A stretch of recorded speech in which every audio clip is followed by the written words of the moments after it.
Howard Hughes, the aviator, the billionaire, and the secret mission that troubled prodigy. Hughes' early life. Howard Robert Hughes Jr. was born on December 24, 1905, in Houston, Texas, into a family of wealth and privilege.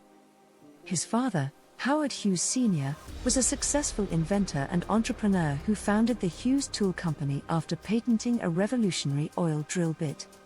His mother, Aline Gano Hughes, was an overbearing and deeply neurotic woman whose obsessive fear of germs and illness would later manifest in her son's own crippling psychological struggles. Now, before we move on with the story, please help a small channel grow. Like and subscribe. It means a lot to me. Okay, back to the story. Young Howard was a precocious but deeply introverted child.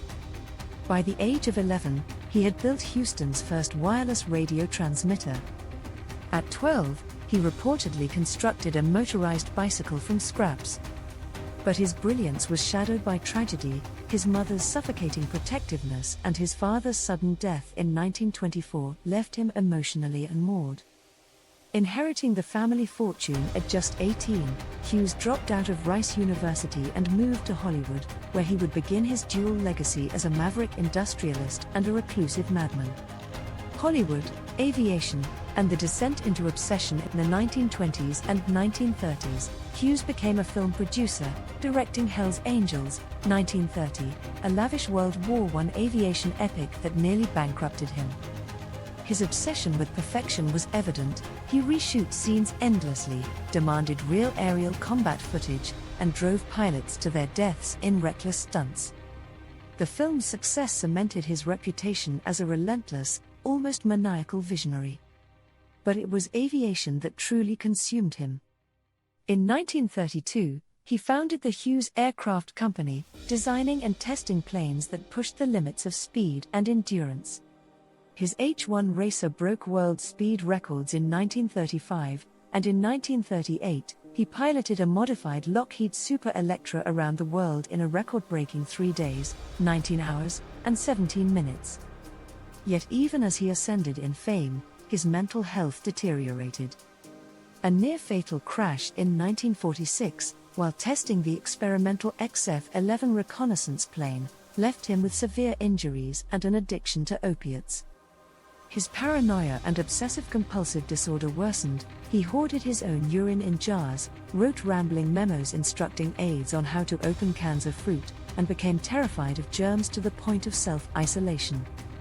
The CIA's billionaire operative, Project Azorian. By the 1960s, Hughes had retreated from public life, ruling his empire from sealed-off penthouse suites in Las Vegas. But his expertise in aviation and deep-sea technology made him an asset to the US government. In 1968, a Soviet submarine, K-129, carrying nuclear missiles, sank in the Pacific Ocean. The CIA, desperate to recover its secrets, devised Project Azorian, an audacious plan to raise the sub from 16,000 feet below the surface. Hughes' company, Global Marine Development, became the cover for the operation. The CIA used his reputation as an eccentric billionaire to explain the construction of the Hughes Glomar Explorer, a massive ship equipped with a claw-like device to lift the sub. The mission was partially successful.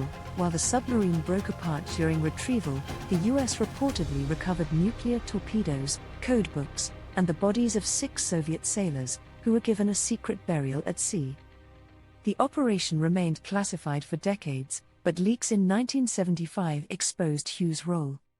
By then, he was a ghost of his former self, emaciated, drug-addled, and living in total seclusion.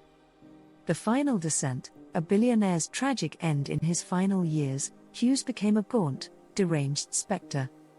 His fingernails grew into grotesque talons, his hair matted into a wild mane. He lived in darkened rooms, watching the same films on loop, surrounded by tissues and empty morphine vials. On April 5, 1976, he died aboard a private jet en route to a Houston hospital.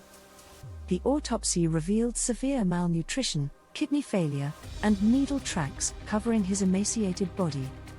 Legacy, genius and madness intertwined. Howard Hughes was a man of staggering contradictions, a visionary who revolutionized aviation and film, a patriot who aided Cold War espionage, and a broken recluse consumed by his own demons. His life was a testament to the fine line between brilliance and madness, a cautionary tale of how unchecked obsession can destroy even the most extraordinary minds. His fingerprints remain on modern aerospace, intelligence operations, and Hollywood lore, but his true legacy is the haunting question of what might have been, had his genius not been devoured by darkness. Thank you for watching my video. Please, like and subscribe.